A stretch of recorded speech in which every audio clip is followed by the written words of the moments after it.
as much as I, like everyone else, loves the animated film, I realized we had to do something different. It has to be a reimagination, because you could never do sort of a frame-by-frame remake. It would never work in a different form.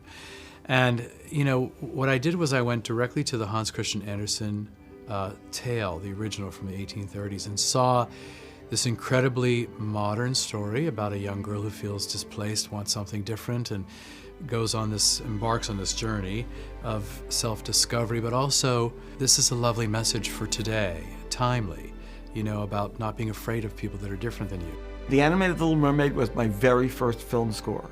I didn't know what I was doing. You know, it was a new adventure. I was starting with Howard Ashman. And Howard was the one who brought me into this. Howard had just come to Disney and been offered a bunch of projects, and this is the one he chose to do, Little Mermaid. You know, he passed away. He only got to see, the only one he saw was Little Mermaid. He never lived to see Beauty and the Beast or Aladdin.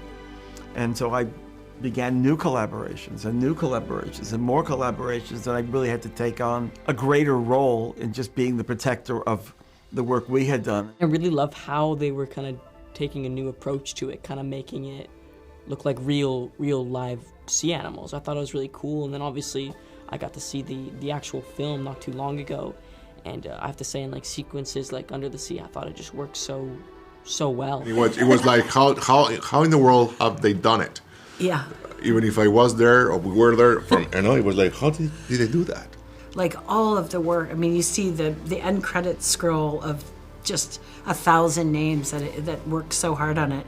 It's really amazing to work on something and then to see all of the beautiful like artistry and skill that goes into bringing it up to such another level. It was just amazing. They showed us the sort of preliminary designs early on, but I remember the first time they showed me Sebastian, they were like still not sure how much, like if these were gonna be eyes or like, you know, how they were gonna animate a mouth or whatever. It was just like, it's a crab, it's this crab, but we don't know really how we're gonna do it. I was like, well, cool. You know, y'all are Disney, you can figure it out. And then, but then once I saw the like final sketch, I was like, oh my God, how cool. Like, there's so little face real estate on a crab. How did you give it so much personality? You know, it was really impressive.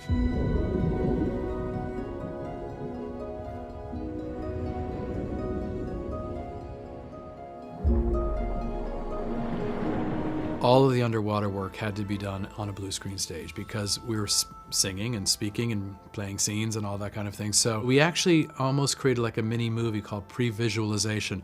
We had that all planned out in advance so that we would be really prepared for how we were going to do it. I had the armor, the trident, sometimes the crown, but yeah, and the people around making you move like a fish. I wore this big belt with like 10 huge 8 tentacles on them, and each tentacle was puppeted by a dancer. And everywhere we moved, depending on, there were all these different rigs. Like if we were swimming, it was one rig, another was spinning. But there were always like anywhere between 6 and 10 people kind of manning this rig. So it was kind of this beautiful choreography between yourself and the stunt crew and the dancers to make it happen. It was really cool. We rehearsed sort of as if it was a musical, and then our gig sort of ended right before they started shooting. We did our kind of final vocal recordings. But we got to work with all the puppeteers who would be on set eventually, like with our voices still coming through. Like all the actors got to listen to us, but there were puppeteers on set, like with little size appropriate sea creatures.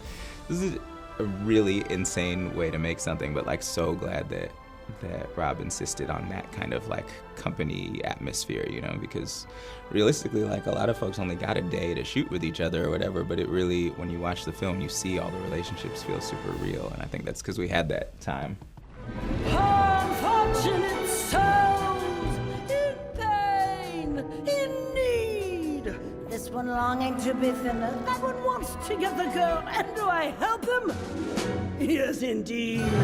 I'm always kind of really partial to those women that have a past and a story. I mean, they're much more fascinating. It's like that dishy, dangerous aunt that gives you your first cigarette, and and like every drag queen that I love kind of came together to form her. And I love a character with a bit of a tragic, troubled past. It's, you know, I like complicated characters, and she is certainly one of them. To get to do Poor Unfortunate Souls is like, I just felt like my younger version of myself had like slipped into a coma, and I was like, sure, we're performing this for real. And it's such a huge, great, fun song. And to get to do that, and then to have all this choreography, and to have Rob and John, who just do it better than I think anyone else, make it so big and impactful and fun and dangerous and funny. To have those two kind of at the helm of such great work, like you put that together and you're just, it's like you're firing on all cylinders. Under the sea, darling, it's better, don't worry, sweater, take it from me. Kind of as we were doing scene work, we would, most of the time, at least for me, we'd end our days working on music, and we just every day kind of would go up and run it a few more times and try to find new interesting things in there and talk about, you know, what we wanted the song to do. So yeah, it felt very collaborative. I wanna be where the people are. I wanna see them dancing, walking around on those, what do you call them? Oh, feet. My goal as a director is to always, hopefully never have to make even a choice about cast. They choose for you. They claim the role for themselves. And that's what happened in every case. With Halle, we saw so many women, and she just said, this is mine. But it was true of everybody, of Jonah, Hauer-King, who plays Eric, of course, Melissa McCarthy, who plays Ursula. She's so wonderful and so fearless and so exciting to watch, and Javier Bardem as Triton is the heart of the film. You know, you need that emotion and that incredible sort of well of you know, and depth that he has. It was fun, it was easy, it was great. We were just playing, and Rob made us feel like we were protected in order to try different things and not being constrained by the technicality of it all. And I'm always saying that when she's turning around me and she's speaking from my back, on my back, I had goosebumps, because it's like, wow, she's Ursula. I mean, because I know the original, and I didn't see her performing until that moment. So we were like, ooh. Which is often what people say about me, just in general. It was really exciting for me because I hadn't done anything like musical before, so to work with people who are so like established, and obviously it was like really nerve-wracking, I guess, because I mean, you just want to make sure you impress these people, but it was really cool because they all just really worked with you, and I felt really comfortable, and it was okay if I made mistakes or anything like that. Like, it's just so easy to record again. I just sit back and go, music team, you work with them, let them make it their own. You know, maybe I'll put my ear to the door a little bit, but when they're ready, I'll listen to the performance and then maybe make a comment or two, but basically, I want them to make it their own. You know, in my mind, I create the song, I create the score and the musical, because we structure it around the songs. And then I can step back, because if I've done my work right to begin with, people then can put their own spin on it and it'll still work.